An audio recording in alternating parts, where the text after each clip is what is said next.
সংলাপ হঠাৎ লিলির হাতের লেখা দেখতে চাওয়ায় চ্যাটার্জি বাবু অবাক হলেন। ও যে এরকম কিছু বলতে পারে সেটা চ্যাটার্জি বাবু কেন কেউই ভাবতে পারত না। চ্যাটার্জি বাবু বেশ কিছুক্ষণ সংলাপের মুখের দিকে তাকিয়ে ওর ভাব বোঝার চেষ্টা করল। নিজের মনে মনে হয়তো ভাবছেন সংলাপ আসলে কি করতে চাইছে। ভদ্রলোক একবার গলা ঝেড়ে সোজা হয়ে সোফায় বসলেন, তারপর বললেন, আপনি লিলির হাতের লেখা দেখবেন কেন? আপনি কি ভাবছেন বলুন তো? সংলাপ বলল, সে বলছি, আপনার কাছে আছে? চ্যাটার্জি বাবু কয়েক সেকেন্ড ভেবে তারপর বললেন, হ্যাঁ, এটা ফর্দ ছিল বোধহয়, কয়েকদিন আগে লিলি আমাকে দিয়েছিল। 1 মিনিট দাঁড়ান। চ্যাটার্জি বাবু উঠে ড্রেসিং টেবিলের কাছে গেলেন, ড্রয়ার খুলে হাত রাখছিলেন। তারপর একটা কাগজ নিয়ে এসে সংলাপকে দিয়ে বললেন, এই যে, এটা লিলির লেখা। সংলাপ দেখল কাগজে কতগুলো ফলের নাম আর সেগুলো কটা করে লাগবে সেসব লেখা রয়েছে।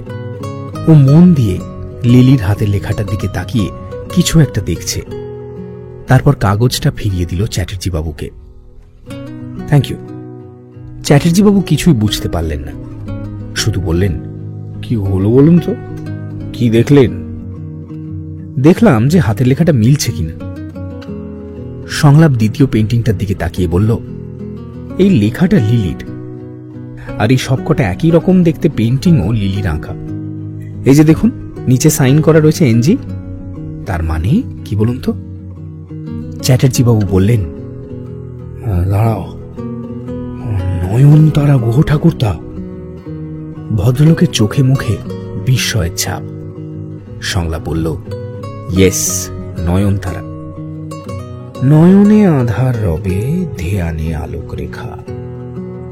খানিক অন্যমনস্কভাবে সংলাপ গানের লাইনটা একবার আওড়ালো। এই একটা লাইন ওকে অনেকক্ষণ ধরেই ভাবাচ্ছে। সংলাপ ভাবল একবার চ্যাটার্জি বাবুকে জিজ্ঞেস করবে যে এটা কি শুধু গানেরই লাইন, কিন্তু বলে উঠতে পারল না। ততক্ষণে চ্যাটার্জি বাবুর ভুরুতে ভাঁজ। এই সবকটা পেন্টিং লিলি এঁকেছে? ভদ্রলোক কিছুক্ষণ ভাবলেন, তারপর আবার বললেন, কয়েক বছর আগে এলগিনের ইন্টিরিয়র ডেকোরেশন করা হয়েছিল। সেই সময় লিলি নিজে থেকে দায়িত্ব নিয়েছিল এলগিন সাজানোর। তখনই বোধহয় ও পেন্টিংগুলো লাগিয়েছিল। সংলাপ একদৃষ্টে চ্যাটার্জি বাবুর মুখের দিকে তাকিয়ে রয়েছে। মন দিয়ে ওনার কথা শুনে বলল, সেটা আমার প্রশ্ন নয়। প্রশ্নটা হলো এসবের মধ্যে দিয়েও কি ইন্ডিকেট করতে চাইছে। চ্যাটার্জি বাবু ঠোঁট ওল্টালেন, তবে মুখের ভঙ্গি দেখে ওনার মনোভাব সংলাপের বুঝতে বাকি রইল না। ভদ্রলোক লিলির নামটা শুনে একটু যেন আড়ষ্ট হলেন। লিলি এগুলো করেছে এটা জানার পর চ্যাটার্জি বাবু কেমন যেন নিজেকে গুটিয়ে নিলেন। কিছু না কিছু লুকোতে চাইছেন। সংলাপ বুঝল এখানে আর বেশিক্ষণ থেকে লাভ হবে না। চ্যাটার্জি বাবু আর বেশি কিছু বলতে চাইবেন না। না হলে সংলাপ অবশ্যই জিজ্ঞেস করত যে নয়নে আধার রবে, ধ্যানে আলোক রেখা, এই লাইনটার কি কোনো বিশেষ অর্থ আছে লিলির জীবনে? ও তারপর নিজের মনে ভাবল, নয়নে আধার রবে, এটার মানে যদি ধরে নি নয়ন তারা অন্ধকারেই থাকবে বা থাকতে পছন্দ করে, তাহলে পরের অংশটার মানে কি? ধ্যানে আলোক রেখা, নয়নের মনে সবসময় আলোক রেখা দেবেই থাকবেন এমন কিছু? যদি তাই হয় তাহলে নয়ন ওরফে লিলি এত সব সংকেত ছড়িয়ে কি ওর মায়ের দিকে ইশারা করতে চাইছে? কিন্তু কিন্তু তিনি তো বেঁচে নেই।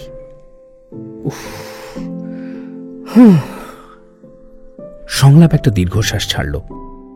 এতগুলো প্রশ্নে ওর মাথায় যেন জট পাকিয়ে গেছে। ভাবনা কিছুতেই ওর পিছু ছাড়ছে না। অগত্যা সংলাপ উঠে পড়ল। ও জানে এবার ওকে কোথায় যেতে হবে। চ্যাটার্জি বাবু বললেন, কি হলো, উঠে পড়লেন যে? সংলাপ দরজার কাছে এসে থামল। চ্যাটার্জি বাবুর কথাটাও শুনেছে বলে তো মনে হলো না। পেছনে ফিরে ওনাকে জিজ্ঞেস করল, তার মানে সিনোভিয়া লিলির বোন? আর সিনোভিয়া ল্যাটিশিয়ারও বোন, তাই তো? চ্যাটার্জি বাবু শুধু বললেন, হ্যাঁ। সংলাপ সোজা চ্যাটার্জি বাবুর চোখের দিকে তাকালো। আবার ল্যাটিশিয়া লিলি একজন মানুষকেই ভালোবাসে, মিস্টার টেসম্যান। এদিকে সমস্যাটা হলো মিস্টার টেসম্যান শুধু লিলিকেই ভালোবাসেন। তিনি ল্যাটিশিয়াকে জোর করে সহ্য করেন। চ্যাটার্জি বাবু মাথা নাড়লেন। দেখে মনে হলো যেন থতমত খেয়ে গেছেন।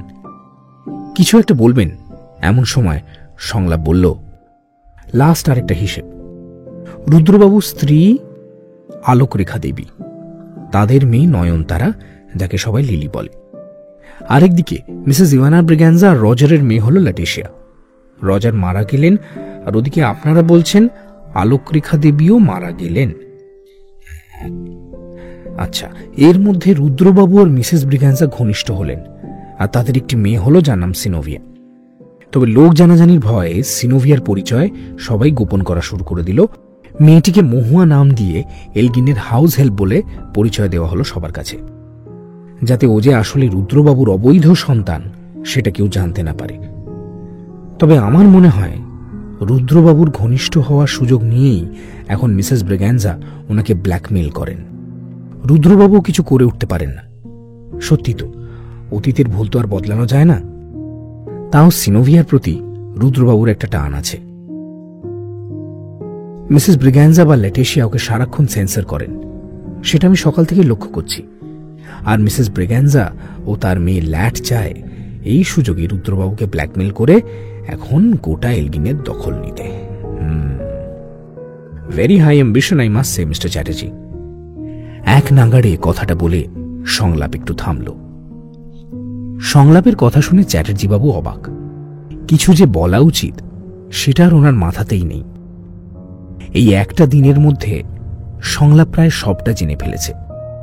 উনি শুধু বললেন, আপনি তো অনেক কিছুই জেনে ফেলেছেন মিস্টার মুখার্জি, আর কি জানতে চান বলুন? সংলাপ বলল, না, ঠিক জানতে নয়, তবে শিওরিটি চাইছি। আমি যা যা ভাবছি তা কি ঠিক? চ্যাটার্জি বাবু দীর্ঘশ্বাস ফেললেন, বললেন, হ্যাঁ ঠিক।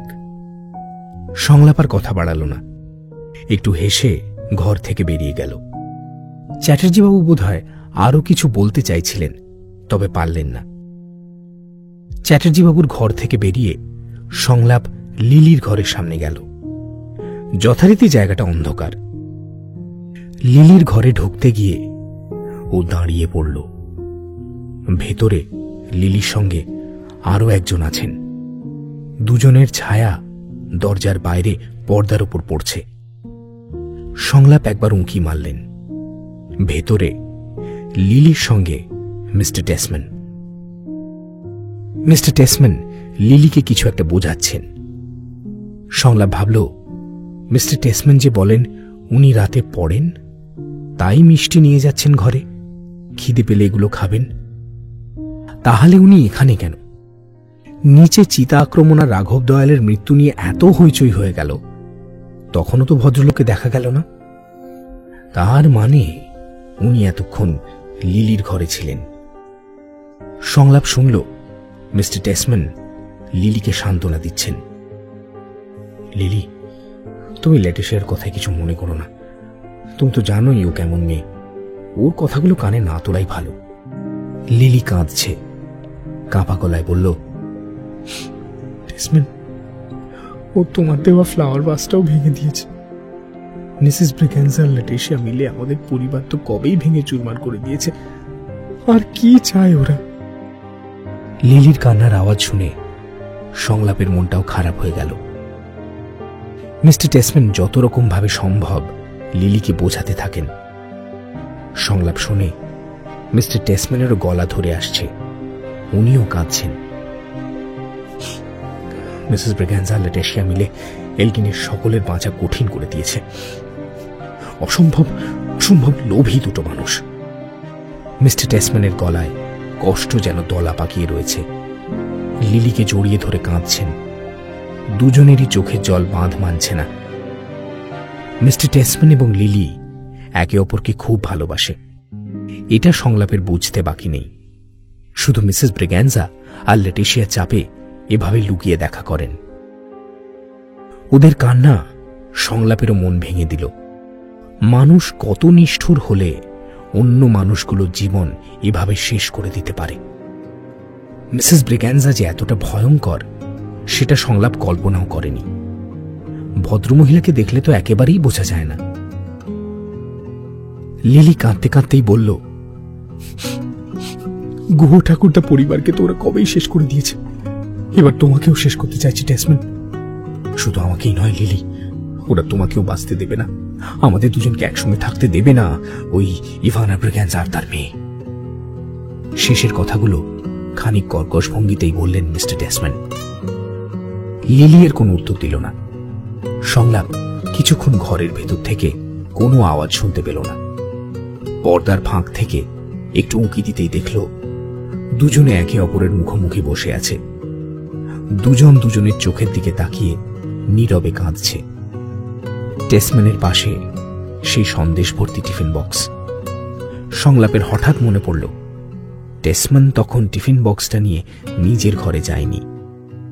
সংলাপের সঙ্গে কথা বলার পর ও সোজা লিলির ঘরের দিকেই হেঁটে এসেছিল। সংলাপ সেই সময় ডেসমন্ডের চলে যাওয়ার দিকে তাকিয়ে থাকলেও বিষয়টা খেয়াল করেনি। ও একটু অন্যমনস্ক হয়ে পড়ল। এমন সময় দেখল ওরা একে অপরের ঠোঁটে ঠোঁট রেখেছে। লিলি চাপটে ধরেছে ডেসমন্ডকে। দুজনের চোখেই জল। সংলাপের মনে একটা চাপা কষ্ট হলো।